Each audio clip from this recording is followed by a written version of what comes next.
No, I love to get high. I love to get high, to get high. Hey, it's Karman Kush, and on this episode of Kush and Konvo, we have Hippie Life Krews' own Head Hippie.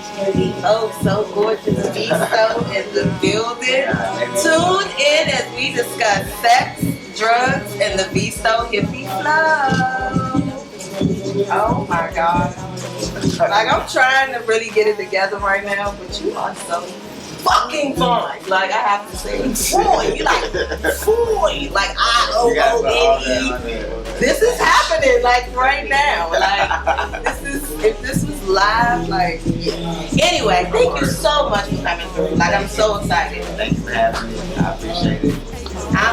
I appreciate you. I appreciate strong women doing that thing. I support it. Thank you. I appreciate that, King. So let's get started. Who is Visto? Like, who are you? I am a regular ass person who just likes to show love. I show love. I get love. And that's it. Like, I just show love. I'm a regular person who makes music for a living. We all do something for a living. That's what I do for a living. Which don't make me special. That's it. Well, you do have a special presence and aura about yourself, but is that your name? Is that your? So when did Visto come about? When did you create the brand and the image? I didn't create it. It was a nickname that I got growing up, like in middle school, from a Jay-Z song. So it's like hola, jovito. Say you might know that it was like one of Jay-Z's first projects. It wasn't one of the first projects. It's earlier work. It was earlier. It wasn't like a new stuff. When that song as a kid, they started saying trap Visto. Like, hola, trap Visto. Literally from that. He was like, I'm a trap Visto. My name trap. Okay. And I grew older and people started saying, you know, your name Visto. Because like, they call him Visto. They call him Visto. Like that. They be saying that to describe it. And it stuck. And then when I found out, it means to be seen. Really? So it does have a meaning behind it. Yeah, I didn't know that though. So. And look at that. Look at God. So he knew when you got that nickname, when it kind of branded itself to you unconventionally, that it meant having such a, like, because you to be seen, like you are someone to be seen. And I would have been good at making up a nickname. I would have been good at making up my first rap name was K9. Nobody know that. Really? Yeah, when I was little, shit. I was like 7. I had a tattoo my friend did. He did fucking, I guess, jail style tattoo with the fucking thread. And it was K9? He put K9 on my arm. He was like 10 years old. And only the dot stayed. The K or the 9 just stayed. Just the little dot.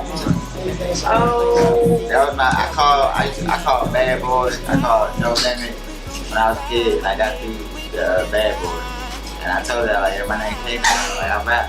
She's like, you got a manager? I'm like, nah, but I rap. She's like, well, spit something. I just rap. She's like, oh, man, you cute. You got a demo? I'm like, what's a demo? I'm a kid, but I've been wanting to do this, so. Okay. So you've been doing music since you were about 7? I've been doing it. My brother had a studio in my crib when I was real little. He had his friends coming through in Virginia. They come through, record. He made beats. Recorded, they had the setup. Like I seen the early setup, like when the mic in the cars. I seen that a long time ago. Right. You know what I'm saying? Like, and I was little, just watching, like trying to come upstairs. My brother would never let me upstairs. In there with him and his friends, like he would never let me up there. And his friends like, man, you can write, man. Like, you can be like our little, you know. He would not let me do it. So shout out to my brother in Florida, Charles, because you inspired me to go harder. Because you would not let me write. In your studio in my house that you had in my room. That's fucked up. So when did you start taking music serious, or when did you know music was your calling? That you really, really wanted to do it, not that you saw your brother. I should Truth Tour. Okay. His Truth Tour, I was little shit. I just seen, and Kanye West was just performing. He was fresh, like he was opening up for us. Like people didn't really know who he was. But I saw Kanye, and I was dancing that time. I started off dancing, like I did choreography. Oh wow! Middle school to high schools. I was going my pep rally and shit. All the schools I went to. So I was known for that for real. But that's why I went. I love to dance. Like, I want to be a dancer. You want to see I Usher like Usher moves to and dance. see. Right. So I went to that joint, and my man who I had dancing with me at the time, who was still my man in New York, like he vouched for me to the day. He put me on. Shout out to Sean in New York. But yeah, I seen Usher, and I was like sold. I was like, this nigga incredible. Like, coming from the fucking group, coming out dancing on a little ass platform. I'm like, man, this nigga tight as fuck. Like, I'm looking at how people going crazy. Like, I don't want to be no regular ass artist. Like, I want to be like that. Like, I want to be like that. So like, that inspired me to like try to, I guess, do it.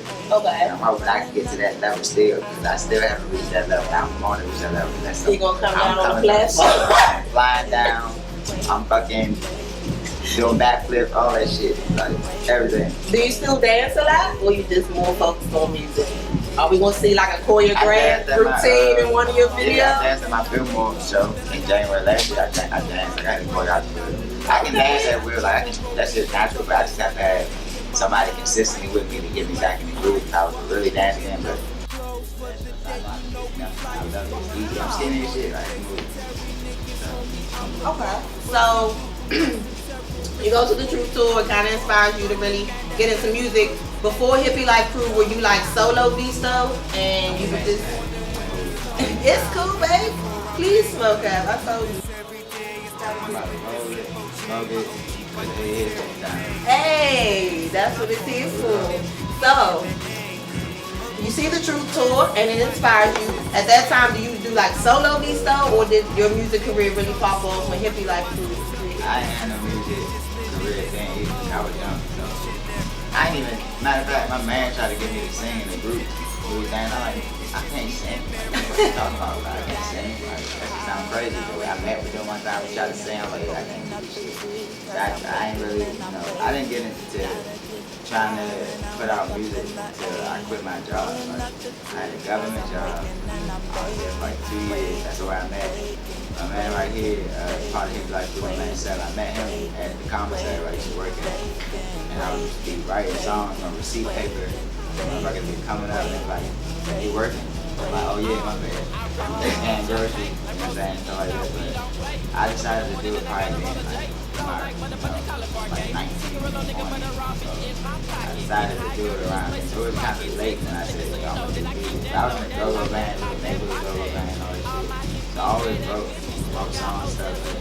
I feel like when I quit my job, that's when I started like going all with it. I was in the mom gay heavy. I was like, I want to do music. I want to sing. I just started practicing. Here we are now, trying to get where I want to go. Okay. Well, I saw in the interview you said that Hippie Life Krews started in the back of your vision studio.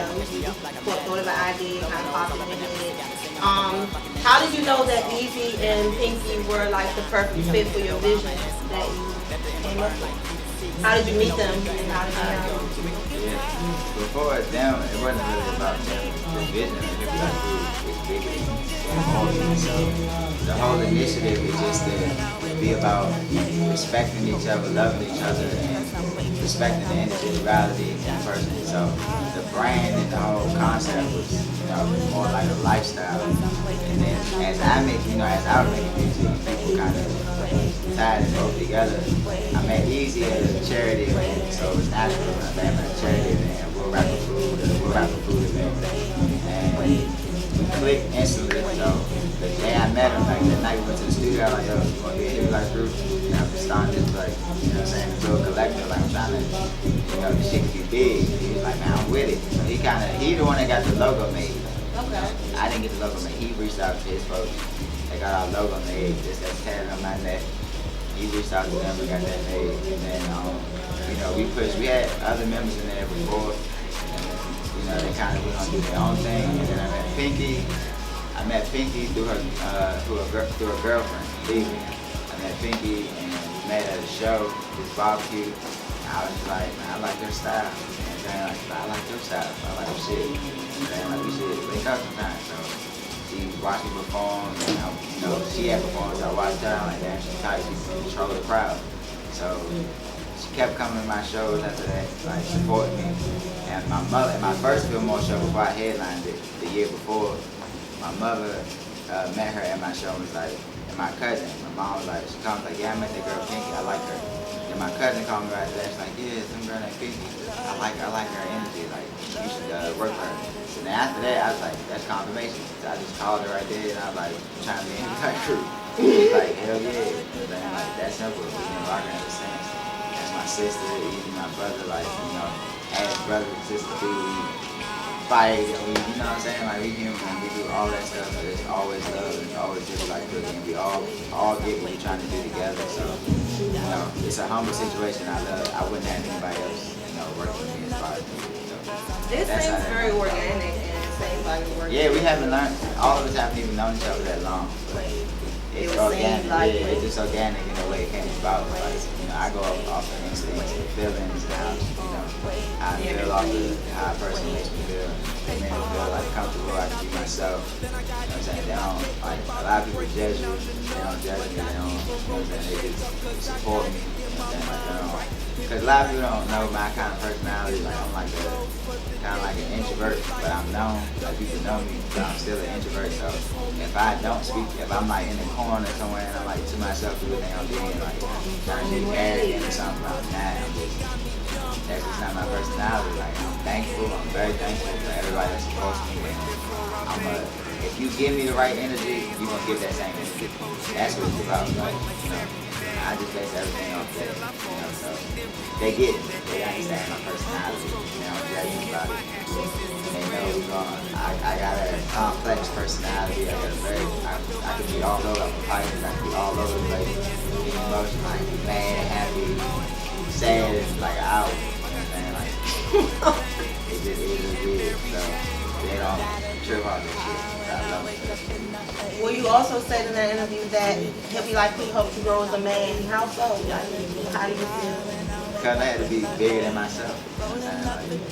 Like, if you say that you're a hippie, per se, that's how people say it in quotation. You have to have a certain persona. You have to smoke. You have to be about this and this. But the main thing that it's about that I took from what the hippie philosophy is just love and acceptance. Doing what you can to push love and acceptance and let people be who they are. So that made me have to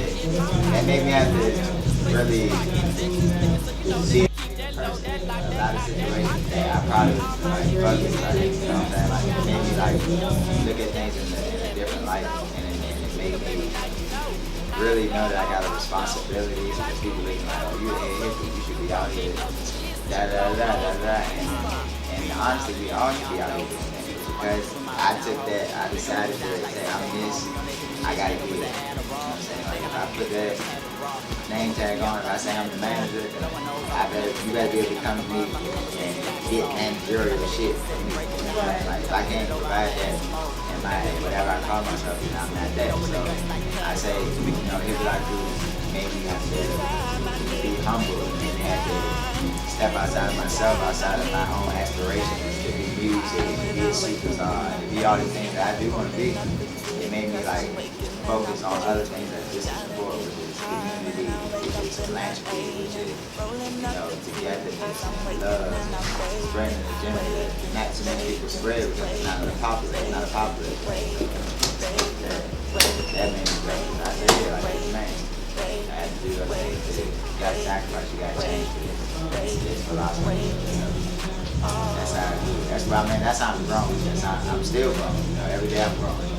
Like, I fuck up every day. You know what I'm saying? Like, if you know me, you know. Like, if you know me personally, you know. Like, I'm not perfect. Like, people look at me like, oh, they think I'm vegan, or I'm vegetarian, or I'm all this stuff because of my, you know, proclamations. But I am who I am, and that's what I present to y'all. Like, I'm whoever I am. Whoever I am in that day, that's who I am for real. Like, if you ain't never seen that side of me, you just don't know me for real. You know what I'm saying? This is your way to get to know me. Like, as time goes on, the music and, you know, the things that I do, judge how you want it.